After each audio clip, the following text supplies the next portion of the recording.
was righteous. I could sleep last night. I had like weird losing teeth dream. So good morning, everybody. My name is Becky Dennison with the Los Angeles Community Action Network, and I'm a member of the Play Fair at Farmers Field Coalition. I'm just going to introduce the format of our very brief press conference. We're going to have 5 speakers from the legal team and the Play Fair Coalition.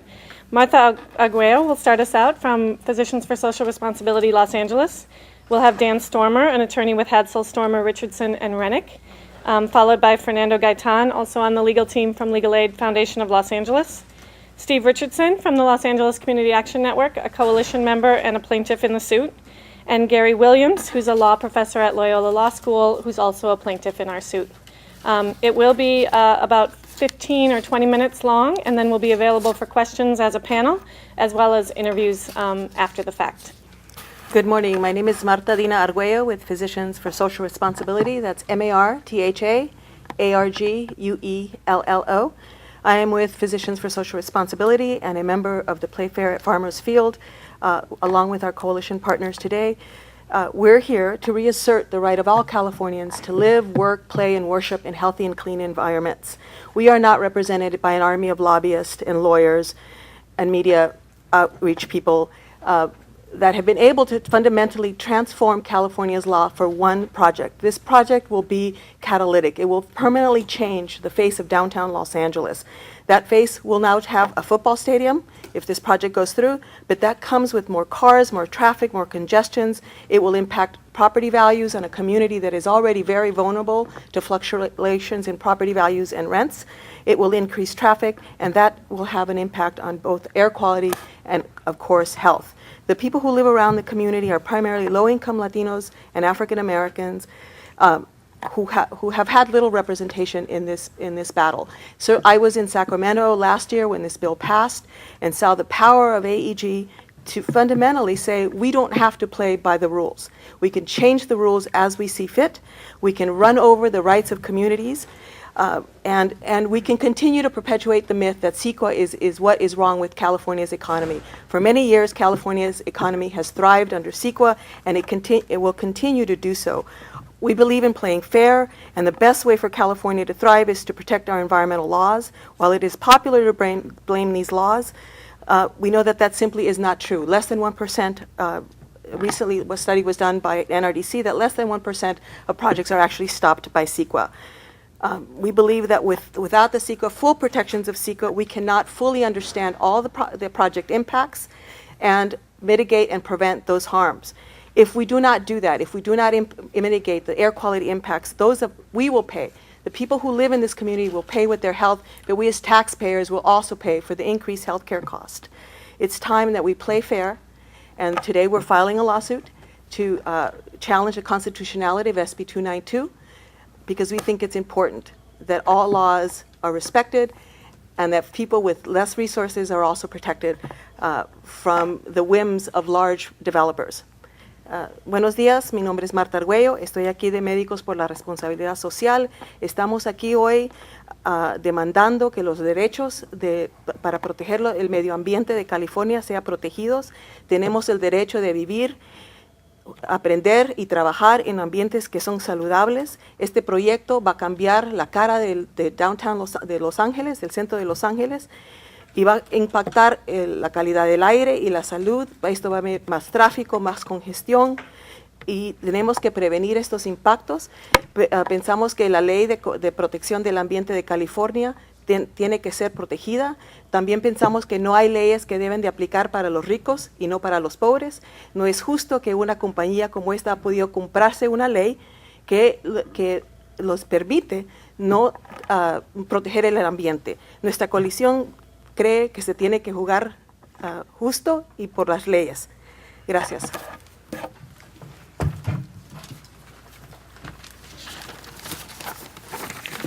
My name is Dan Stormer, and I'm one of the attorneys representing this group of plaintiffs. This morning in Superior Court, we filed this lawsuit. This lawsuit is challenging a statute which was created on behalf of a special interest group. It was created to take away the very fundamental protections that society and our Constitution created in order to make sure that there was equal justice for all. The defendant in this case is the state of California, because in this case the legislature passed a special provision that takes away numerous specifically articulated protections for members of our society. For instance, Article 6, Section 10 of the Constitution says that you cannot take jurisdiction away from the Superior Court for a special interest group.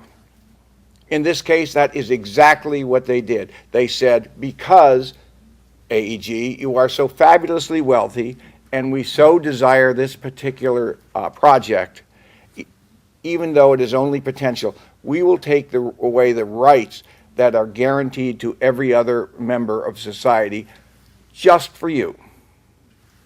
Secondly, Article 4, Section 16 of the Constitution says that you cannot take away rights created in one statute by sort of nibbling away with other legislation on behalf of a special interest group. And in this case, it takes away numerous protections under the Environmental Quality Act and under the ability to attack certain portions of an improperly granted exemption under CEQA. Our Constitution is intended to protect the poor as well as the rich.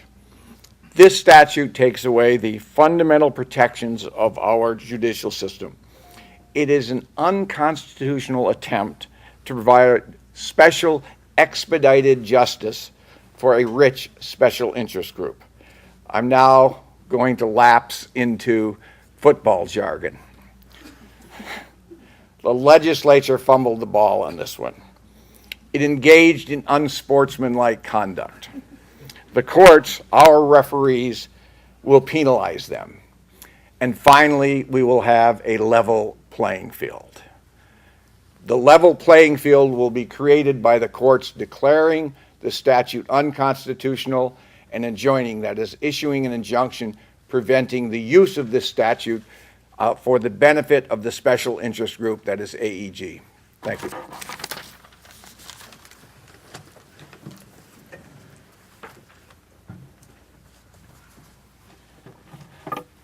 Good morning.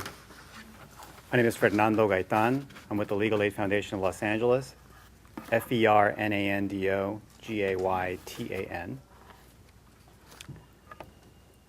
The Legal Aid Foundation of Los Angeles has been protecting the interests of low-income communities for well over 80 years. This case is about access to justice for low-income communities, both because SB292 eliminates access to superior courts and because it creates a special treatment for just one well-connected developer at the expense of the community's interests. There are well over 240,000 impacted residents, many of whom are low income, in the nearby neighborhoods of Pico Union, South LA, and downtown Los Angeles. Residents of these neighborhoods have often been shut out of courts, and SB 292 creates yet another barrier to access justice. It would make it more difficult and more expensive for these residents to find ways to challenge this law and this project, and to find an attorney who's willing to go to the Court of Appeals directly. Everyone with a stake should have an adequate opportunity to challenge projects in a fair and adequate way. CEQA provides this process, and there is no constitutionally valid reason to create an end run around CEQA for the sake of just one project. For the good of Los Angeles' overall environment, the health of the impacted residents, and the integrity of the state's constitution, we believe that SB 292 must be struck down. Buenos días, mi nombre es Fernando Gaitán. Soy de la Fundación de Ayuda Legal de Los Ángeles. La Fundación de Ayuda Legal de Los Ángeles ha protegido los intereses de comunidades de bajos recursos económicos por más de 80 años. Este caso se trata de acceso a las cortes para esas personas de bajos recursos económicos. El hecho de que esta ley, SB292, elimina acceso a los tribunales y también provee tratamiento especial para el interés de solo un promotor inmobiliario en contra de los intereses de la comunidad, indica que esta ley es injusta. Hay más de 240,000 residentes impactados en esta área. Muchos de ellos son de personas de bajos recursos económicos. Ellos viven en las comunidades de Pico Union, el sur de Los Ángeles y el centro de la ciudad. Residentes de estos vecindarios usualmente han sido silenciados y sin acceso a los tribunales. Esta ley pone aún otra barrera en contra de ellos, porque hace más difícil y más costoso encontrar un abogado que pueda tomar un caso directamente a la Corte de Apelación. Todo el que tenga un interés debe de tener una oportunidad adecuada para oponerse a un proyecto que sea injusto, de una manera que es justa y adecuada. La ley conocida como SICUA provee ese proceso y no existe ninguna razón bajo la Constitución para crear excepciones a SICUA para solo un proyecto. Para el bien del medio ambiente y la salud de los residentes impactados y la integridad de la Constitución estatal, creemos que esta ley debe ser eliminada. Gracias.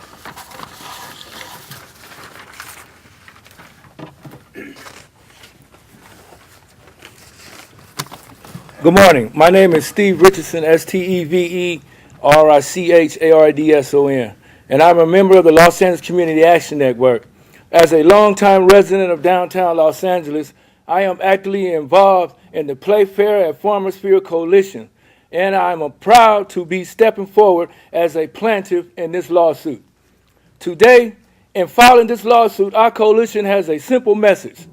Residents of Los Angeles will not stand by as state legislators and other elected officials create more and more special loopholes for billionaire developers.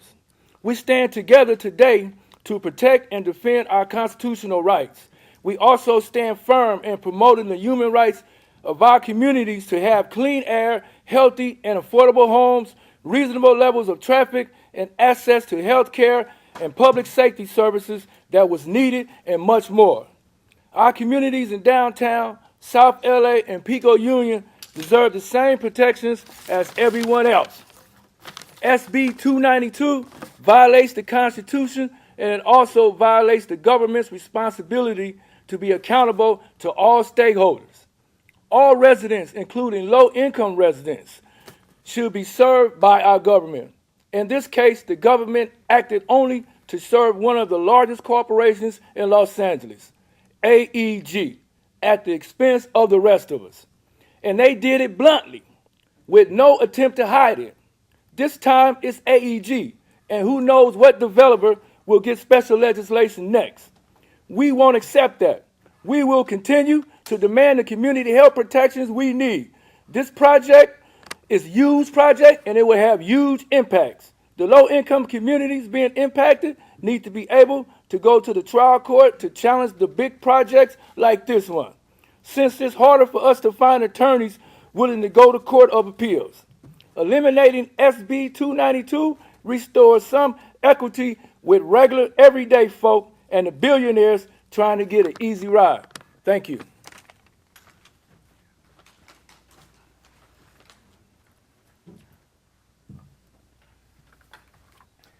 Good morning. My name is Gary Williams, and I am a professor at Loyola Law School, which is right down the street. Every morning when I come to work, I pass by the Olympic Primary Center, which is an elementary school, and I see parents and their children coming into school. That's who I thought about when I agreed to become a plaintiff in this lawsuit, because what SB 292 does is to deprive them of the right to a fair hearing on the environmental impact of this enormous project. Among other things, one of the things that the statute does is to take away the expertise that has been developed by Superior Court judges in Los Angeles to address the kinds of concerns that are raised by this project. by moving the statutes so that the plaintiffs cannot have access to the superior courts, they are now deprived of the expertise which every other resident of Los Angeles, and indeed every other resident of the state of California, would have the benefit of in litigating these matters. It is offensive to the notion of equal access to justice to create a statute that deprives people in one of the most vulnerable areas of Los Angeles the right to have the same judicial resolution of their claims as every other person in the state. It is indefensible, it is wrong, and that is why I am serving as a plaintiff in this matter, because I believe that fairness demands that the same access to environmental review is deserved by the residents of this community. Thank you.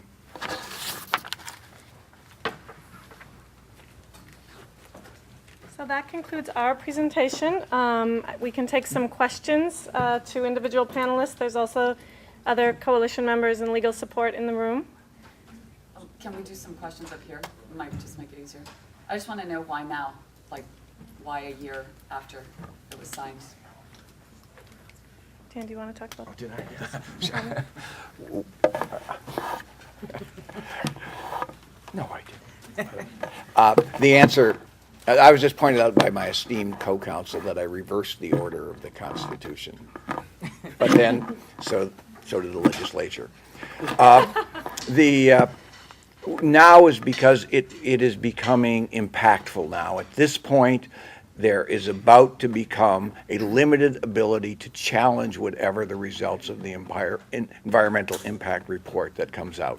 So it's vitally important that we get a determination made virtually immediately now that it is a reality. Prior to this time, it was not a reality. It was a potential problem that might exist. And, you know, all of us are engaged in many, many other tasks. So tilting a windmill that may not present a problem is not something we want to do. It's now a problem. It has to be addressed. The citizens of downtown Los Angeles need to be protected. Now, what about this idea of projects, you know, kind of languishing as legal challenges work their way through the court system? Well, that is not a problem of our creation. That is a problem of the legislature and of AEG that rammed this through. This easily could have been done just as expeditiously with the potential for proper review had they not decided to go in an unconstitutional manner. No, but I mean, SB292, like, the idea supporters would say would be to keep, you know, legal challenges, you know. That's right, and people who don't like unreasonable searches or like unreasonable searches could do away with that part of the Constitution. And people who don't like people who speak out on the First Amendment could do away with that part of the Constitution. You don't just get to alter a fundamental right simply by saying it might slow things down. That's what makes this state great and this country great, is we have fundamental principles that protect us all, not just, as Steve so eloquently pointed out, not just the billionaires. This is a billionaire's gift. You're not trying to derail the project. We are not trying to derail the project. We are trying to assure that what takes place downtown provides the protections for the environment that are necessary and have been recognized for years by the legislature and by all of the courts. As to the Playfair group, it would be better address those questions to some of those people. But as to the legal component of it, no. We are seeking the protections of the Constitution. I mean, go ahead and build a stadium, just go through all the channels that the law, that in your estimation, require. Go ahead, that's right. Go ahead and build it in a way that doesn't destroy the environment for the people that live there, consistent with the protections of the Environmental Quality Act. Is this, I'm probably the only one old enough in the room to remember, but is this any similarity to when the Dodgers first came here? I mean, the people of Elysian Park put up one hell of a battle. This is Chavez Ravine all over again.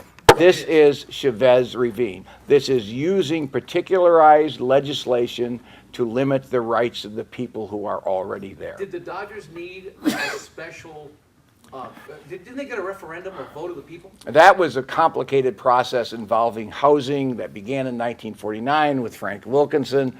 I mean, it is very similar, but there was special, I don't think we need to go through this, but the reality is they took a special purpose bit of legislation and turned it into Dodger Stadium at a later date. Isn't that case law? I mean, if it happened in 58, 59, the referendum? Well, it happened in 1949 when it started, Yeah, but but the referendum for the Dodgers to build Dodger Stadium was, I think it was 1959 or 60. I think it was for Dodger Stadium, yeah. So, I mean, doesn't case law back then Well, proceed here? No, they already, I really don't want to get too derailed on this, but No, because the sequel was passed in Right. 1970. I mean, this is a challenge under CEQA, as Gary pointed out. That was passed at a later time. As to the constitutional components of it, the issue really is here, is they're amending they're using a statute to amend the Constitution. In the referendum, they didn't do that. Okay, so you don't fear that the court's going to say, wait a minute, the No, Dodgers did it? absolutely AEG not. can do it. No, the procedure used there, while the result is the same, the process is completely different.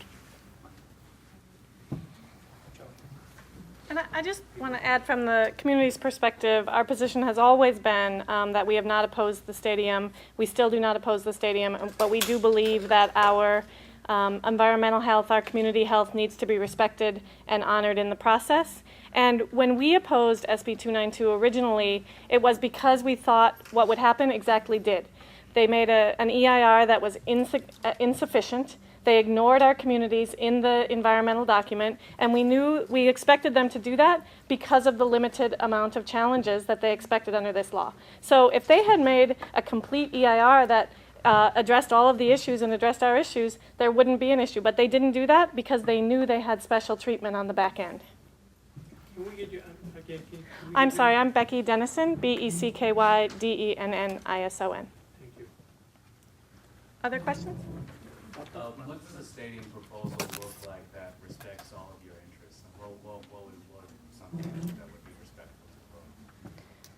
Well, there's many, it's a 10,000-page EIR, and there's many environmental health issues, but the main ones are air quality mitigation. The traffic that's going to come into downtown from the stadium is significant. They have not mitigated traffic, and they have not mitigated the air quality problems that come along with that. They haven't mitigated things that are really basic to stadium, like noise, time of day, access to the communities.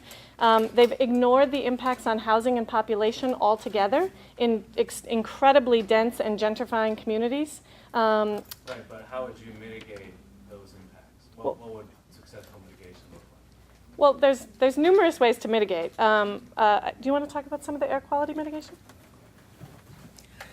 Well, in terms of air quality, there's cleanup technologies that could be used to mitigate some of the traffic impacts. There's measures such as bundling tickets so that we actually get to the 30% public transportation use. I was just doing a little calculation. That's about, the increase in traffic is maybe about 2 million cars. So we need to figure out how to, and I hope I didn't do that wrong, my calculations, but I think mitigating the air quality impacts are critically important. Establishing some sort of fund for those cleanup technologies. The other part is that part of SB292 was that they had to comply and be carbon neutral. The environmental impact report really did not give a lot of detail on how to do that. So AEG has lots of experience in doing this, and I think if they were realistic about and honest about wanting to protect those communities, then they would step up and provide those. Would have provided those in the draft DIR. So we won't know really until the final EIR is how they plan to mitigate those. And the problem is that that's 10,000 pages that we have to read again and figure out what's missing, how can they address those issues, both the traffic, the noise, the fireworks, all the stadium will have. We just won't have the kind of time to have a thoughtful, thorough analysis and recommendations in that period of time.